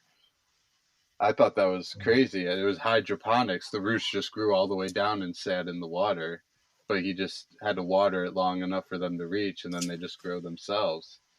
It's really cool. Nice. That's dope. Yeah, yeah, it's always it's definitely an interesting thing to see because we did. So it was more. We were supposed to go there more for like a geographical type thing, like natural. I don't know, yeah, geographical stuff, kind of geologic, I guess. But we also did a lot of cultural tour too, and just learned more about Iceland. And that was really fun. Hey, can I have an order Just for learning about pickup? them and how they've adapted to the to where they live, just Yeah. because it's not very friendly terrain. Jack. and just how they used it, because they're real big on geothermal too, because they're 216. just like they're on top of active volcanoes, so there's just all kinds of natural heat. Pause, Andrew. Hang on, All right, sorry about Jack's trying to give his address out on live air. What? 216. Sorry. What were you saying, Andrew? Jack, are you done ordering? What's going on? What were you saying, Andrew? Oh, I'm going to write it down so you don't lose your point. okay. No, just talking about Iceland and how they've adapted and their geothermal use of geothermal energy. Nice. Yeah. I love geothermal. Yeah, we learned about how they do that. We went to an actual plant, like a geothermal plant there. We toured that. That was pretty cool to see that. Nice. Yeah, I'm fascinated with how it works. I've been to a few places where they actually did it, like a hot spring that actually had geothermic, hot springs, and that's pretty neat. Hey, sorry about that. I had the microphone thing on, but it for some reason it was still recording my voice. Sorry. No, I didn't even hear it. Yeah, I was trying to order some food. Yeah, Brian started saying, like, what? I was like, I didn't hear any of that. Okay. Yeah, Jack was ordering. He was like giving out. So yeah, we'll go back into how Iceland is doing geothermic. Yeah, their geothermal stuff. It's pretty cool, man. I like it. I mean, it's just the point is just people adapting to what they have available to them. This is what their land is giving them, so that's how they're going to find out a way to use it. Yeah, and the renewables, and like it's renewable. Their Iceland is right on top of that active volcano system, so it's in abundance. Yeah, that's awesome. It was crazy. Like, you could just go to like some of these places you would go to. They would have like streams or something. They would just be like boiling, like just super, like maybe not boiling, but they'd be like hot to the point where you could see the steam rising from these bodies. Yeah, they convert that into electricity. Yep. Yeah, they have a place out here in Colorado called Valley View Hot Springs, and it's similar like that. And there's different temp pools that are naturally that temp. Yeah. Like one of the biggest like tourist locations there's called the Blue Lagoon. Just it's a big hot springs, but it got to what it is now due to like I think they said it was like an industrial accident, but it's like completely safe. But it's just like it's all blue. You go into there, but it's like one big hot tub. So it's kind of crazy how they make you get it like when you get in there too. You went there? Yeah, we went there. Oh my gosh! Can you see nice. the northern lights over it? You could if it ever got dark. Like I said, we like sometimes. Yeah, if you're there when it gets dark. Yeah. Was it 24 hours of daylight when you were there? Yeah. Oh my god! Because they're up in that Arctic Circle. Did you sleep? Yeah, I guess Iceland's on my list. Yeah, when they get to that part of the year, it just like it gets like dims a little bit, but it never gets fully dark. That's cool, man. That looks beautiful there. Yeah, it's very nice. Another place I want to go to, I thought about it a little bit. Anguilla. Have you ever heard of there? What is it? Where's that? Closer to like the Jamaican islands. Okay. Yeah. Yeah. My friend always told me about that. So, yeah. So the oceans are like beautiful. Okay, that's the British territory. It says. Anguilla. Yeah. Oh, okay. Cool. Yeah, that looks amazing. I say if I'm ever to go anywhere tropical, I just want to go to Fiji. I think that's number 2 on my list. Fiji. Yeah, Fiji. Oh yeah. There's this. I mean, South Pacific looks very nice. Mm-hmm. Yeah. I'm a huge fan of blue water. Mm-hmm. Me too. And like seeing through it. Yep. Yeah, totally. Also, I'd like to go to what's that place where all the boats crash? Bermuda Triangle, Yeah, let's go right in the middle of that. right in the middle. Let's do a podcast at the Bermuda Triangle. We'll do that on our series finale. It will have to be live because, Right. I mean, If yeah, it's possible, that's the whole reason the Bermuda Triangle is the Bermuda Triangle. It's just a lot of electrical interference. So. Right. Very true. Yeah, that's fascinating, really. Yeah. I'd like to look more into it, but it's a strange place. Yeah. Oh, no. Well, shoot. Yeah, I was gonna go this winter. I was gonna go to kind of have my trip planned out before this whole thing happened. I was gonna do the Saudi Arabia, go over to Yemen and Abu Dhabi there, the Emirates, and then hike back the desert over to Jordan and go to the Petra. I don't know if you've seen Petra. It's like there's an Indiana Indiana Jones movie that was filmed there. It's like all these like buildings carved inside into the rock cliff. It's really crazy looking. Yeah, I'd like That's to see rad. But that's been on the top of my list for a while there. Najib, our friend Najib that was on here went to a few places like that. At least like, yeah. But yeah, I'd like to go sailing sometime. That would be cool. You guys ever been sailing? No, that's not on my list. Yeah, No. No. On a little sailing trip, a week-long sailing trip over in the Exumas. It was amazing, but I've been talking about it like the past week every day. I'm like, hey, I should sell all my stuff and buy a little sailboat and plant a garden on it and just take off. And one day I might actually do it. I'll come pick you up in Colorado. Yeah. Meet them down. Yeah, we could go to the Bermuda Triangle. Yeah. Yeah, you'll have the sailboat and I'll have a motor I'm running. Yeah. I think the sailboats have motors too. I think in the Bermuda Triangle you'd be better off with a sail because I don't think electronics work properly there. Yeah, good point. Andrew was just saying that. Yeah, they might be a little bit better off with just a sailboat. Yeah. Yeah, it's true. We won't have any radio though. Mm-hmm. You have Bluetooth. We'll bring a guitar. There you go. Yeah, yeah. Sing "Kumbaya" because that's it. Yeah, I meant more of like if like your actual the radios that they have on the boats. Radio into somebody. Yeah, I know. Meet any problems. But yeah, you would have your guitars. So just playing off of that. But yeah, for sure. I mean, what are they gonna do? Send a like they won't send rescue to Bermuda Triangle probably. They'd be like, well, see you on the other side. Good luck.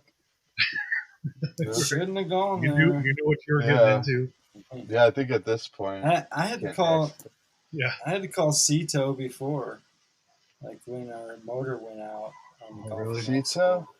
Yeah, it's called Cito. It's like towing your on the water. Yeah, it's like AAA for the ocean. I didn't know what the heck they were talking about, like Cito, and then come to find out, it's SEATOW. Well, they wanted like $5,000 to get us. We had like no trolling motor or nothing, no paddles. So like every 10 minutes our motor would start. And finally we got to like a pillar and we tied off and ended up getting help like 5 hours later. Where was that? That was in Florida, like west of Ocala. Oh, okay. So on the so the Gulf, Gulf like side. north of Tampa. Hmm. It was crazy. Yeah, we were just in like we were catching. My brother caught like a 200-pound fish that day, Goliath grouper, and Nice. yeah, it like comes all the way to the boat, and it's about the size of the boat. Because we were on a tiny boat, so I don't recommend it, but we got out of it. But we had to end up like there was pillars out in the middle of the ocean basically, and we were like tied off to one of those, and just waited for a friend to come pick us up and kind of tow us back through the canal. So it was and not to mention the black skies and storms. Right. It was a wild adventure. But, Well, we got plenty of good ideas now for traveling once we're able to again. I yeah, definitely do. I want to do some places, so got a lot of new ideas now. Definitely Guatemala. We got put on my list. yeah. Put Colorado on there. Yeah, yeah. Yeah, Washington's I could pretty get there. nice too. Yeah, I gotta Go check that west. that part of the world out. Of the Yeah, that's a states. pretty classic trip heading out from Indiana going out west, Got through a lot of Yeah. nice I need to check areas. the redwoods. Would be fun. Yeah. One of my favorite spots is the Badlands actually up in I think it's North Dakota, might be South Dakota. It's right there on the border, but man, it is absolutely amazing. It's like you're on Mars or something and that's Yeah, I've looked this up before. I've never been there, but holy smokes, Well, it's Leslie's moving amazing. to Brandon. Leslie's moving to Montana here. I think Oh, August or right on, September. right Be an on. opportunity to go out there. I've always heard good things about Montana. She decided on that, huh? Well, yeah, because with the PhD she's going after, got some grant money to go out there and like Nice, study right and on. do studies out there. That sounds awesome. I've heard lots of good things about Montana, and I mean, as far as the scenery goes in the land, Yeah, real wide open, pretty much off the big MT. sweet. Yeah, there's Move more road west. trips in the future. Yeah, I know I need to get on some. I just got a new car, so I got to go break that in on some road trips. Yeah, So maybe do like a Colorado Montana leg. yeah. We'll Kind of have to do that west loop out and from up and back. from here. We took the southern road, but we got to take the north one now. Yeah, nice. Yeah. Cool. Well, it's marshmallow time. Yeah. So at that time. Yeah. Well, Jack, thanks for telling us all about your stories of traveling before COVID. I'm glad you're still here and can tell us about it and not be not be as fearful as some. You're just kind of living your life. yeah, I'm glad to be here Yeah, too. Thanks for taking the time to definitely talk with Yeah. good. me. Yeah, definitely good sharing those stories. Always nice to hear as many perspectives as possible about what's going on, other people's experiences. So, yeah, thanks for coming on and sharing. We appreciate Yeah. it. Thank you guys. Yeah, Jack. Great chatting. Have a good one. Talk to you soon. Thanks for Yeah, being thank on. you. Stay safe and sane Whoop. out there, this crazy world. Good advice. Yeah.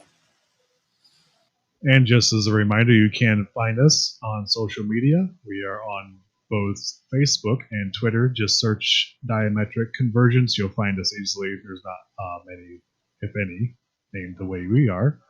And if you want to reach out directly to us, you can email us at diametricconvergence@gmail.com.